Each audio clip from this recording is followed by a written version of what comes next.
Welcome, everyone. Thank you for joining us. I want to welcome you on behalf of WWF and America is All In. We are really excited to have this panel dedicated to environmental justice with this amazing group of individuals who've been working on this issue for a very long time. Just to start us off and sort of situate us, I think, the importance of the bipartisan infrastructure law and the Inflation Reduction Act cannot be understated. Those pieces of legislation really focused on the importance of Justice40 and making sure that both pieces of legislation and the investments associated with them produce benefits for disadvantaged communities. Justice40, which is part of the infrastructure, the IRA, seeks to deliver at least 40% of overall benefits coming from key federal investments in climate, environment, and infrastructure towards disadvantaged communities, which represent 109 million people in the United States. Recently, the U.S. Treasury Department published findings from internal analysis on geographic and socioeconomic distribution of clean investment using data from the Clean Investment Monitor, a tool developed by MIT, focusing on the catalogs maps where U.S. clean energy investments were before and after the IRA passed. Notably, since the IRA passed, clean investments have been landing in more economically disadvantaged counties, those with below average wages, incomes, employment rates, and college graduation rates. More than 80% of post-IRA clean investments have gone to counties with below average wages. More than 85% have gone to counties with below average college graduation rates. Thank you very much. And this is true of all regions of the country and all technologies supported by the IRA. We know that this is not enough, but this is a good down payment. I would now like to bring in our distinguished panel with experts from the environmental justice field who were instrumental in making sure that Justice40 was included in the IRA and are continuing to push the federal government to make sure that they remain focused on it.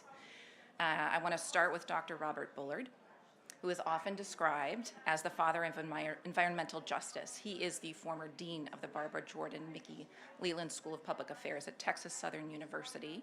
Professor Bullard currently is Distinguished Professor of Urban Planning and Environmental Policy and Director of the Bullard Center for Environmental and Climate Justice. He is also a proud U.S. Marine Corps veteran.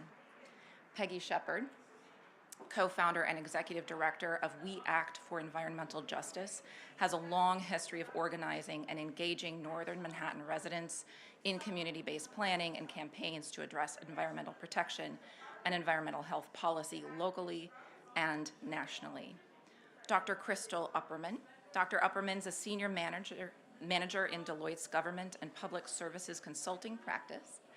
She currently serves as a review editor for the 5th National Climate Assessment, or the NCA-5, that evaluates the impacts of global change across the United States, and she serves on the executive committee for the US EPA's Board of Scientific Counselors in the Office of Research and Development. Danny Sigwalt. She is the inaugural managing director at the Green Leadership Trust, or GLT, where she leads the organization's work to build on environmental and conservation movement that wins. GLT leads the first cross-organizational effort focused on building power and diversity in any advocacy sector. Before joining GLT, she served as PowerShift Network's executive director, working to bring together the resources and build prosperous communities for all. I want to thank everyone for coming here. I'm going to move this.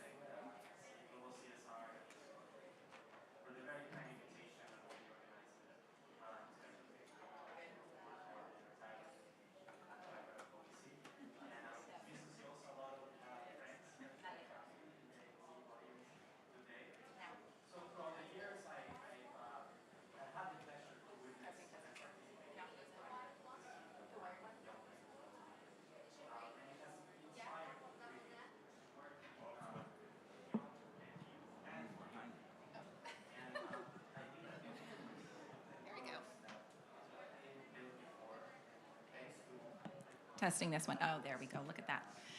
I want to start with you, Dr. Bullard. We would love to hear from you. You've been fighting for environmental justice for quite some time.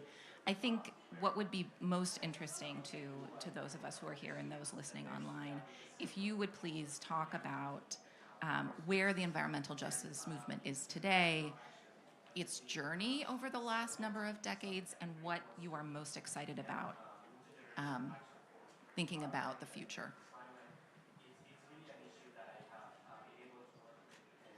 Well, first of all, everyone, good afternoon. I'm probably the oldest person in this room. I am 76 years old, and I have been working on environmental justice before it had a name since 1979. I wrote an article for the Harvard Environmental Law Review in 2022 titled Environmental Justice from a Footnote in 1979 to a Headline Today. The mere fact that we have made a lot of progress over the last 4+ decades in getting the framing, the issue, the tools, the methodology, recognition, but also today the funding. But there's still a fight, and I think there's a fight to ensure that the resources that are now flowing from government get to the right places and the right organizations, institutions to solve those problems that communities prioritize as the most pressing. And I think climate change, global warming, and the issues that are exacerbated by those factors need to get addressed first. And I think the fact that today what excites me is the intergenerational mobilization, the crystallization of the issues in terms of the fact that it's real, it's not made up, there's data, there's science, there's facts, and we have to push back against those that deny. And I think we have enough people on the ground to keep forcing these issues to the forefront in government.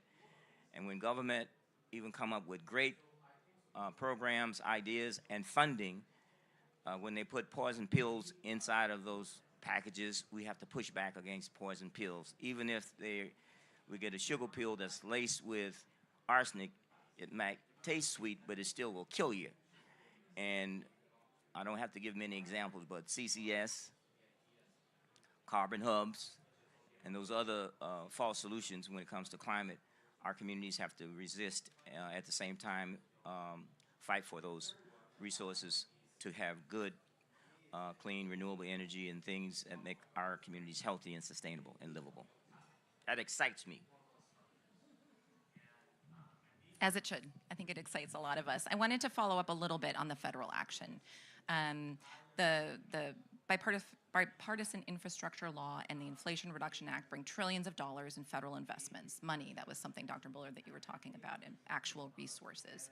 A big portion of these funds are intended to jumpstart a much-delayed federal action on climate to meet our commitments at the local, national, international level. The Justice40 initiative is intended to produce at least 40% of overall benefits coming from federal investments in climate, environment, and infrastructure for disadvantaged communities, as I mentioned, representing about a third of the US population. What are some of the opportunities and challenges in leveraging these federal investments and Justice40 to advance climate justice and community-led climate solutions? You know, it's all sort of theory until it's actually put into practice, and I'd love to hear from you where you see those real opportunities. Well, there's a wealth of need, and even though there's $369 billion in the Inflation Reduction Act and $60 billion for environmental justice, $60 billion for clean energy transition, that's a drop in the bucket, but it's the biggest that we've ever had. And so it's transformative, potentially be transformative. The challenge is to make sure that we don't somehow miss the opportunity and leave not one red cent on the table for good projects.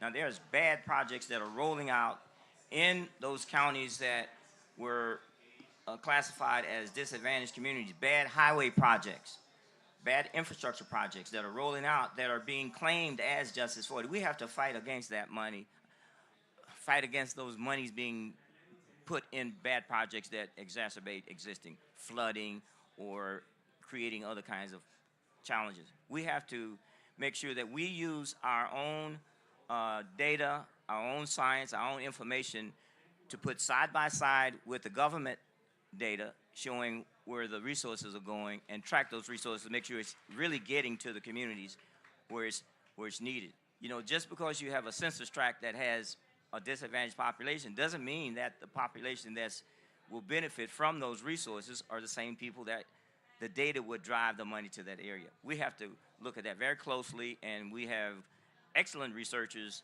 and scientists and data managers to do that inside of community-based organizations and inside of environmental justice centers that work directly in partnership with our communities. That's great, and hold the federal government to account. Ms. Shepard, I'd like to come to you next. What does building an equitable and just climate future mean to you? Certainly, it's very difficult to build that sustainable future without the investment. And we've got billions of dollars coming from the Biden administration into states, into cities, and communities. But we're not all ready to access those funds. Philanthropy has been missing in action for the last 30-some years to fund the environmental justice organizations in the way that they could now be ready to access these funds, ready to ensure that the IRA, the Inflation Reduction Act funds, can actually be accessed by grassroots communities, by small entrepreneurs that have not had the opportunity to build solar and wind, because we know that a lot of those funds are going to go to the same big developers, the same big companies that have always gotten those funds. So again, without that investment for community groups, we cannot really provide the access and provide the organizing, because we've got to organize on the ground in order for grassroots folks to understand what's in store for them, understand the benefits, but also we have to work with the most affected people by these issues. And again, they have not had the investment to properly access these benefits. Yeah, thank you very much. And, you know, you do have a bit of a platform. You're a member of the White House EJ Advisory Council, federal advisory committee that's charged with providing independent advice and recommendations on how to address current and historic environmental justice issues to the White House Environmental Justice Interagency Council and the chair of the White House Council CEQ. Can you tell us about the WHEJAC, the role of that entity in helping the federal government center climate justice within federal climate policies? So certainly the Biden administration has had a transformative vision, but we also know it's very difficult to transform the bureaucracy. And so the WHEJAC, the White House EJ Advisory Council, has been making recommendations over the last 2 years or year and a half to the White House Council on Environmental Quality. Now, some of those recommendations are accepted, but probably most are not. So, of course, it's frustrating. It's a very significant time commitment to do this work. We have committees, working groups on the CJES tool. So we have a tool called the Climate and Economic Justice Screening Tool to identify every disadvantaged community in this country, because those are the communities that are supposed to benefit from all of this investment. We have working groups on tribes, on climate resilience, on a scorecard. We're actually supposed to develop metrics to score and evaluate how the administration is advancing Justice 40 and environmental justice. But again, let's think about what those metrics could be. I think the EJ folks, we all think metrics should be, how do we reduce PM2.5 and improve air quality. Some of those agencies think, well, how many more people have applied for our grants? Well, that's not really the metric that the WEJAC advocates are looking for. So again, we are there, we have access, finally, but again, are our recommendations being taken? And do we have all of these federal agencies, there's 20 or 25 of them, subject to the executive order, are those agencies ready to restructure themselves so that they can actually understand environmental justice and implement these benefits in a way that will access and provide benefits to all of our communities? You know, that's such a good point, and it really resonates as you were talking about how the bureaucracy can shift and can change. I think it is very dependent on the personalities at the top, which is so often the case, right? You can see some agencies really leaning in and developing positions and offices and investing in this, and others may not. So thank you for doing That's that and correct. keeping them, yeah. Because, you know, we made a recommendation that every agency should have an environmental justice advisory group, but they don't. So they have the same old staff who didn't know these issues before and don't really know them now. And so again, they're not transforming, and we can't have a transformative vision without transforming the bureaucracy. Yeah, I can agree with that. Dr. Upperman, coming your way. When we look at the IRA, we see a lot of funding to decarbonize the private sector in the form of tax incentives, public-private investments. The majority of these monies come from the requirements for private entities to produce measurable, actionable, and tangible benefits for communities or community benefits. How are the community benefits requirements for accessing IRA resources or IRA resources incentivizing the private sector to build and support social, economic, and environmental co-benefits as part of their decarbonization strategies and plans? Bit of a mouthful, but I think you get my drift. Okay. Certainly, and the gist of it is primarily just how is this money actually changing the way in which the private sector traditionally does things? It's drastically changing the way they typically do things. Like community benefit plans aren't a new phenomenon. They've existed for capital investments across the board. If there's a capital investment in community, typically you would see those plans. But what's different here is that the Department of Energy is requiring grantees or for loans or for grant dollars to put in their application how are they going to make sure that benefits are going to accrue to communities overall. So a plan for benefit sharing. And that's accounting for about 20% of their grant application. And then after that, it's just not a plan. After that, once the contract is signed with the government, they are going to now have to execute that. So it becomes a codified rule within their agreement for the monies that are being loaned or granted to them. What's happening on the private sector side is that they're traditionally changing the way in which they think about engaging with communities because of that. One, because they now need communities in order to get access to these resources, in order to build infrastructure and also mitigate against and adapt against climate change. So that's a really important factor. The other thing that we're seeing is that the relationship and dynamic is shifting because of it. And then also we see that along with what we are seeing in the federal government, along with what's happening with private investment, is creating an ecosystem by which governance across the board in the private sector is shifting and changing. There is now a willingness to engage with communities, talk to communities, figure out what communities actually want, and that's actually happening across the board in various sectors. What challenges do still present is a notion of who are the community voices to actually listen to and engage with? Who are the responsible entities? What do you do in instances where communities do not have leadership? How do you even marry those together to figure out the paradigm that needs to exist in order to make that successful? So again, there are changes being wafted into the way organizations have been operating and how they need to operate now to get access to these resources. But again, there are a myriad of barriers that still need to be cleared in order for there to be efficacy with these community benefit plans across the board. So in the short term, they're moving like the needle is pointed in the right direction, but time will tell in terms of the efficacy and the landing spot for the intended outcomes. You know, there are a lot of strings that I want to pull on in what you just said. And I also welcome, I mean, I'd like this to be a little bit of a free-flowing conversation. So if any of you want to jump in, please do. There we go. Dr. Bullard. For the simple reason that when we speak to the issues of community benefits programs and community benefits agreements, I think we have to really dissect which programs that we're talking about when we talk about energy, and particularly at DOE. And we talk to the issue of clean, renewable energy that we know is clean, renewable energy. And we talk about Justice40 being applied to that. We talk about wind, solar, geothermal, clean energy, renewable energy.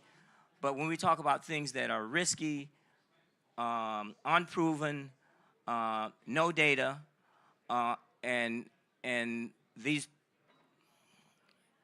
they're being funded and pushed out, and as a Justice40 initiative, like the hydrogen hub, $6 billion for hydrogen hubs, another $6 billion for CCS, carbon capture storage. And when there are attached a Justice40 initiative on those two examples that I gave you, and talk about creating a community benefits agreement on something that communities are opposed to, and if you are to get any monies out of those pots for Justice40 for energy, it has to be attached to that. And I'll give you one example where we had a cooperative agreement with DOE. They gave us $1.5 million for a community benefits agreement to work on energy, just energy transition. And we negotiated a agreement and had them to take all of that stuff out about CCS and hydrogen. And when it came time for us to finalize, we were told that no, well, the money is in carbon capture storage and in hydrogen hub, bait and switch. We said, no, take your damn money back. We don't want it. We don't want to be tied to anything that's going to hurt our communities and hurt our reputation as fighting for energy justice. Now, we made that very clear, and so I'm making this public at this COP. And anybody that would think that somehow that the Bullitt Center for Environmental and Climate Justice or environmental justice leaders who have been on the ground fighting against bad projects would sign on to something. Even our WEJAC that Peggy chairs came up with the policy recommendations too, and I serve on that on the WEJAC also. The recommendations that CCS and hydrogen hubs, that stuff should not be tied to Justice40. Poison pill, sugar laced with arsenic will kill you. It's sweet, but it still will kill you, and we say no. Those projects that are good projects, Justice40, clean energy, sustainable, that build our communities, we're gonna fight like hell to get every nickel and every dime of that. But we're gonna fight against that bad stuff that's in those, in IRA and in the bipartisan infrastructure law. $1.2 trillion, and 75% of that is in transportation. Money going straight to the state. State doling out the money and building bad projects that's creating problems in our community. We have to really be crystal clear and really focused on what's good and what's bad. And communities know. Communities know. And then, of course, permitting is at the foundation of the issue. All of these facilities still have to get a permit. And we have not been able to reform permitting in the way it should. Permitting is basically a permit to pollute. And of course, when you are getting a permit facility by facility, you have to look at the cumulative impact. If you've got 20 facilities in one community that are all permitted, what is the cumulative impact on your health? And so if we cannot get to reforming permitting, we're not going to achieve environmental justice. Point. Very good point. And Crystal, I did want to come and bring you back into this too. I think one of the things that you were getting at just there at the end, when you're talking about some of the bringing in the right members of the community.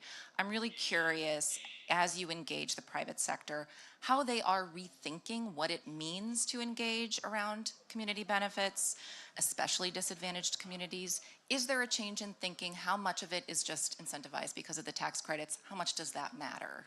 Or I'm curious about your thoughts there. The money certainly matters. I mean, it's an incentive. There is a carrot extended, and there is, also a stick in terms of things we'll have to modify and adjust and change.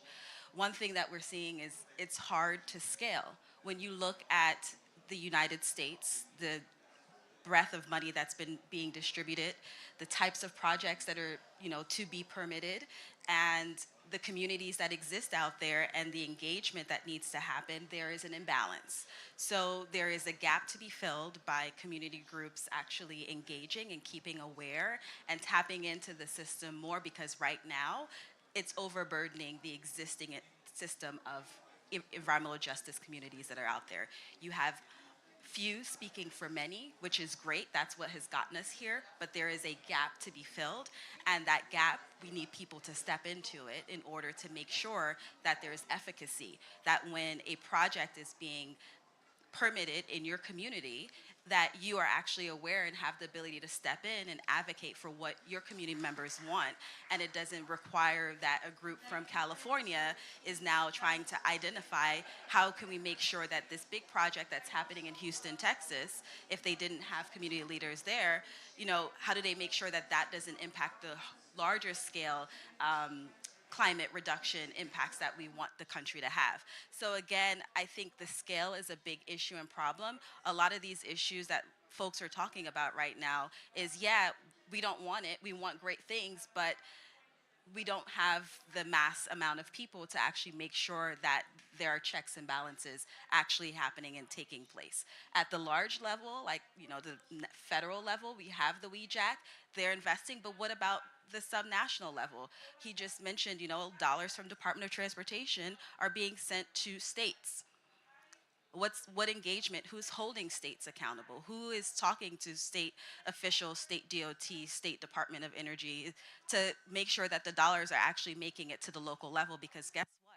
That's where the money kind of gets fuzzy and disappears. So that is really critical and important from a pipeline perspective, and also from a just checks and balance perspective. Accountability and tracking, it's so important. Sorry, Peggy.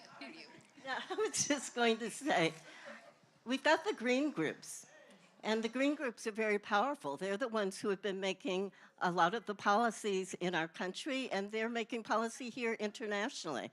So where are they? How are they helping to fill this gap? They have hundreds of millions of dollars. They've got thousands of employees.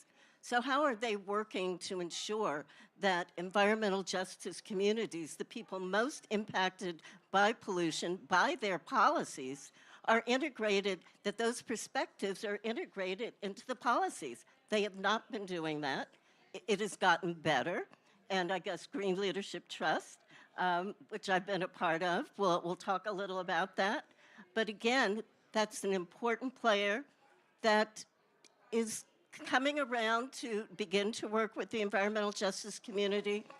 But again, we have serious conflicts about issues because they want things to happen quickly. They have very big donors.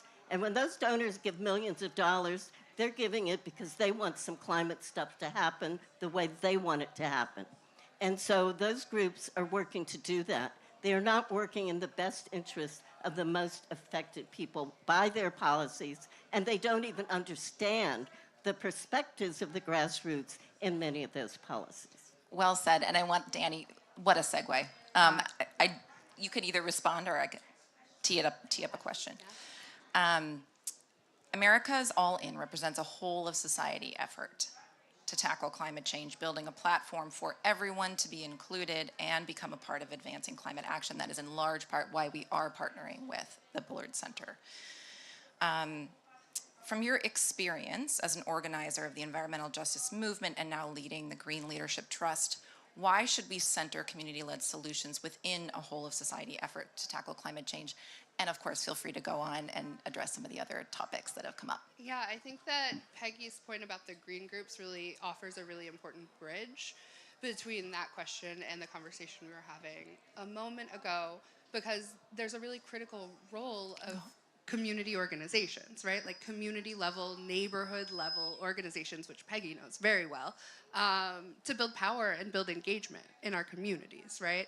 I think that people talk about frontline and fence line communities as if there's a shared political understanding and shared political drive to push out polluting companies and infrastructure in our communities. And it's not always that clear, right? People have different vantage points and different priorities. And if communities aren't working together to figure out what is the greater good for everybody, there are going to be lots of divisions. And that really requires organizers who are sitting in people's living rooms and having conversations and explaining the dangers of carbon capture and storage, right? Because if somebody's being offered a big check and they're low income and having trouble putting food on the table, there's the immediacy there that's really beneficial. And without understanding the potential threats, which is so often the case, it's important to really understand and continue to pump money and resources into communities so that we're building political power and political astuteness, so that we're building a base of people who are fighting against these really dangerous technologies in our communities that are coming to a head. And it also goes back to, when I talk to people about solutions, climate solutions, one of the first things that I talk about is local self-reliance, right? Where people are in control and have ownership of, the industries. And ownership can mean literal, cooperative models, or it can mean we have a say. This is our home. We can say no. And that's lacking in a lot of communities because the poverty and struggle is so real, and the disenfranchisement, I know a lot of y'all have seen your local governments. It can be really heartbreaking. Even if it's so-called progressives, folks will turn, there's a metaphor that I'm looking for, but turn a blind eye to the people who got them elected because of special interests that aren't transparent.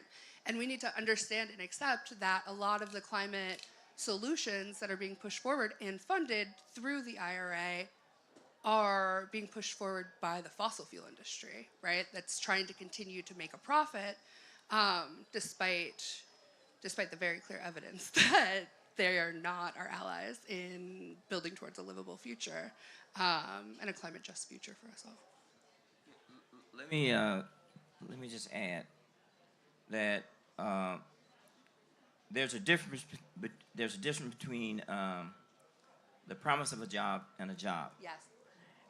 Let's make that very clear, because people who live on the fence line with some of the largest fossil fuel industries in the country, in the U.S. and around the world, could actually walk to work if they had those jobs. But those jobs are not for them. So the promise of a job is very different. The other thing is the contradiction between policy and action. The fact that we're sitting here in Dubai, the United States has a policy as it relates to the build out of LNG export terminals, natural gas, methane, and at the same time we're talking about limiting methane. So it's about money, and the fact that we put there's a lot of federal funds into clean renewable energy. There's a lot of money into the risky technology that we talked about, and the fact that some of our agencies could have an impact and leverage in terms of permitting. But right now, our Federal Energy Regulatory Commission, FERC, which regulates permitting of pipelines and natural gas export terminals, not for U.S. Self-sufficiency in terms of energy independence, but in terms of making money. And there's a rapid build-out, And the build out is in basically 2 states, Louisiana and Texas, Gulf Coast states, that's already overburdened, overloaded with petrochemicals, refineries, chemical plants, etc. So there's a contradiction with federal policy priorities and the communities that are on the ground facing the poisoning. And so even when we organize, mobilize, educate in red states, Republican run, and blue cities, Democrat, majority of people call it, we're not able to pierce that political power grasp that these companies have on the political economic structure. So voting is important. Voting is about climate justice, environmental justice, educating, organizing, etc. But the fact that our government, our federal government, still is a bit schizophrenic when it comes to dealing with real solutions to the climate crisis. I was at 10 o'clock this morning at Al Gore's update of the Climate Trace, which tracks pollution all over the world, telling which company is producing these emissions and how much and what. Not relying on self-report, but real data. And I think having that tool in the hands of communities to organize, mobilize, not just in the U.S., but all across the globe. These are the same companies that's producing 90% of the greenhouse gases and creating the climate crisis. We need to know this, and we need to know how to use that to organize and mobilize, not just U.S., but around the world. And I think that's important, that we somehow take the Wizard of Oz, behind the wizards behind the screen, pull the screen back and tell who's doing what and who's doing what with our elected officials so that we stop this incest. Information is so critical. Crystal, you wanted to come in on that one, I think. I did want to come in on that one actually because it undergirds the what is necessary for a just transition. Last year at Deloitte, we did a report. I had the opportunity to contribute to a report about the just transition, and what it indicated that there are 800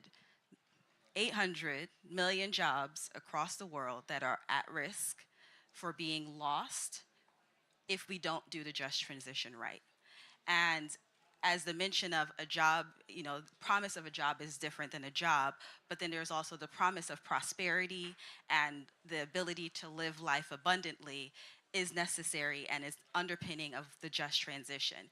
If the United States, if we can get this transition right, if we can do it the right way, it becomes a prototype for the rest of the world. We've made a significant investment in trying to bring renewables into our economy, period. That's what it is. If we can do it right, we can help and figure out how the rest of the world can actually do it and do it more abundantly. It can serve as a use case. But the just part is critical to climate justice. If you can't get that part right, if we can't make sure that those who have already carried the burden of environmental pollution and the detrimental effects it's had on their multiple generation of populations, if we can't stop that and reverse that, then what transition are we having? It's going to be more of the same, and it's going to create a further disproportionate burden on the same exact communities. We don't want that to be the case globally. There's already an imbalance between the global north and the global south as it is. And I do think that it's really critical and important for us to realize that while we're talking about the US and what we're trying to do and shift and change, everyone looks to us for leadership. And they're looking to us right now because environmental justice has been brought to the forefront of our national politics. And it's now a North Star for the rest of the world in terms of talking about these issues in broader context. So I generally try to think about these things in a way in which how can we identify what is actually working, what is working, and try to do more of that better? And then also, how can we make sure that the things that aren't working, yes, that we're vocal about them, but we also make sure to put a pin in them so that others can know that these are not the pathways that have worked in these instances. It may work elsewhere in other instances, but in these instances, it doesn't work. I think that's so critical, and I'm so glad that you brought up the international context. We are here at COP28. We are in Dubai. This is not just for a U.S. audience. You know, the U.S. government was a big member of a coalition of partners, G7 partners, in these just energy transition partnerships, where just was the first word in those for a very important reason. Just transition means something very different to a community in South Africa versus Indonesia versus the Gulf Coast, right? And so I think making sure that that is community-led is just so critical. Ms. Shepard, I wanted to come back to something that you said. I think it's really important to sort of hold all of us to account. You know, many of us might be environmental justice champions, some of us may not be, right? But I think, what is it that the climate community does need to think about and does need to push for as we think through, you know, climate action? You had mentioned the fact that the environmental groups have a strong voice, and so they need to bring everyone along in their journey too. I'm curious for your thoughts there. Well, you know, why are some of us here who are domestic EJ folks? We're here because we understand that we've got to create a globalization network, because here in the United States, we understand how some of these issues work, because we have been overburdened and disproportionately impacted for decades. And so we understand how some of these technologies are going to be used in the global south. And we need to come together so that we can share information. For instance, some of us here in the United States think that CCUS is very detrimental to our communities.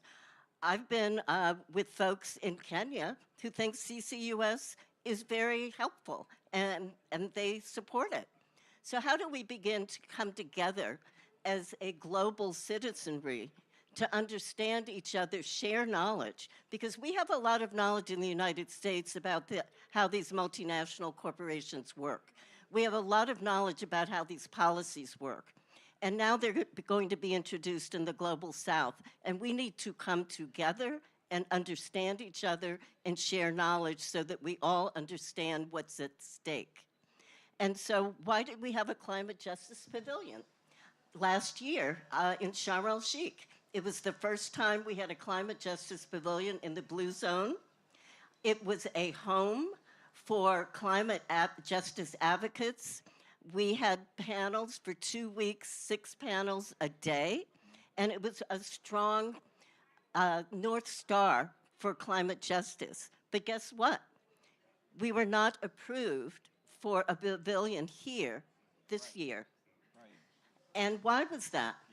Because we were so successful last year at providing a home and a voice for these issues that apparently it might have been a little threatening.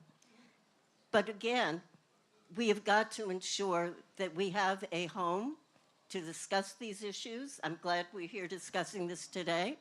But we've got to have a strong home, and we've got to come together globally to share the knowledge that we all have so that we can protect each other's communities. Let me just piggyback what Peggy just said, which is so important. Why are we here? It is not by accident that 3 organizations that pulled off the historic Climate Justice Pavilion after 27 COPs. The 3 organizations are Black organizations, African American organizations. We Act, Deep South Center for Environmental Justice in New Orleans, and the Bullitt Center at Texas Southern University. Understanding the role that groups that are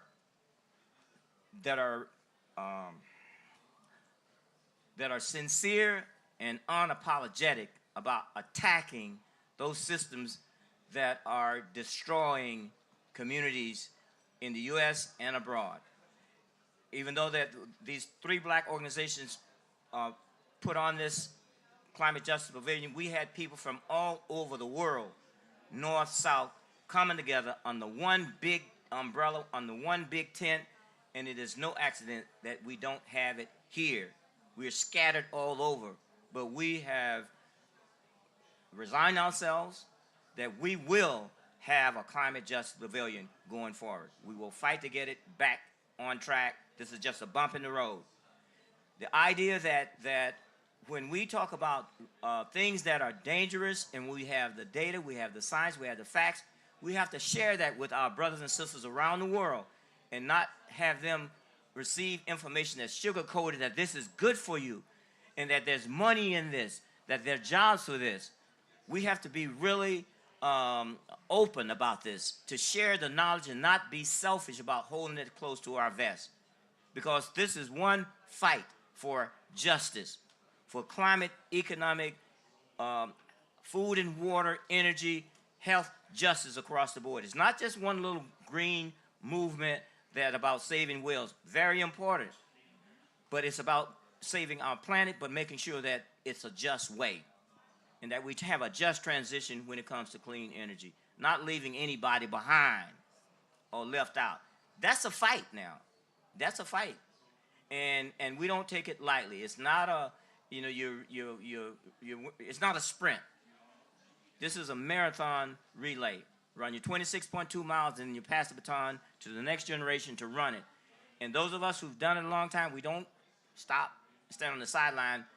We cheerlead, we mentor, we assist our young brothers and sisters, the next generation. From boomers to zoomers, we got to get this right, because if we don't, we're going to be in a whole world up the creek, and we know which creek.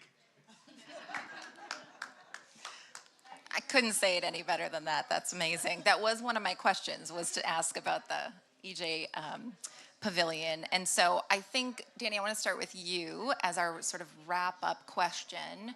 And again, I expect a little bit of back and forth if you guys so choose. What should we expect from the climate justice movement before we meet again at COP in a TBD location? Yeah, I think that it's already been spoken to a little bit, but an increased lens around internationalism and global self-solidarity in terms of the ways that we're organizing and the ways that we're thinking about education for advocates to be more mindful of the ways that U.S. movement is shaping and impacting folks across the globe and how they're experiencing the climate crisis. There's been just a lot more of a push towards an international globalist lens than I think has existed ever before, and it's growing more and more thanks to work like the Climate Justice Pavilion, EJ Pavilion. Crystal. Well, for me, I think it's really critical for the purpose of capacity building. This multi-generational movement that needs to expand can only expand if there are convenings of people all in one place collectively at the same time. And events like this is actually one of those that you can create relationships and points of connection that go beyond just that physical moment. So it's really important to have convenings that are inclusive of multi-generational perspectives on the issue and topic of climate justice, which is a key topic for my generation, the millennial generation, and Gen Zers. They are by far, the ones who are driving and pushing for this. We did a survey at Deloitte just this year of millennials and Gen Zers, and 66% of millennials think climate action is critical and important and a top issue. 55% of Gen Zers think that too, and it's ranked as the top 3 things that they care about alongside healthcare costs and the cost of living. And it's not only just a thing that where we exist and this is what we do, we advocate, it's also how we live and how we earn our living. 58% of millennials are more likely to ask their employer what they are doing to address climate issues and direct and command that their employers actually commit to climate action. So we're seeing that shift generationally, where it's the younger generations are demanding that it is a part of their existence and they want it baked into the way that they live and show up. So I mean, I would love to think like, oh, climate justice, this like, far off the middle pathway of a topic, but it really isn't for millennials and Gen Zers. It is the middle of the road for us. It is the future of how we are to exist and operate, which is in a just way, in a way in which we think about the environment. So I would love to think that for the future of climate justice and a potential pavilion is one in which it's the norm and a part of the broader topic and conversations to be had here. Well said. I certainly hope that too. Dr. Billard, it looks like you're jumping to get in here. Yeah. I was gonna say, I may have said this. I am a boomer, proud of it, still fighting, still standing. Millennials, Gen Xers, Zoomers, and younger outnumber my generation. You are the majority. You can't organize, mobilize solely via social media. You got to get out in those communities, understand what's happening on the ground, feel what's real, press the flesh. You got to vote. You got to organize. You got to mobilize. There is no substitute for organizing and mobilizing. I'm looking at touching somebody who knows that, who got a PhD in that. The idea that we can work on this in a way that really doesn't touch the ground. We have to be grounded. We have to be able to transcend the intergenerational barriers and break those artificial walls down and get to work on this. We have the majority to do this. If only we understand we have to think as a new majority and not think in this concept of, quote, minority, numerical. And I think we're getting there, but there's still another step that we have to cross in terms of understanding that we can control our destiny, but we have to be disciplined. As a Marine Corps, hoorah. And the idea is that we have to be focused and laser focused and not get distracted with things, bells and whistles, and get to the point where we see the thing that we want the most is justice.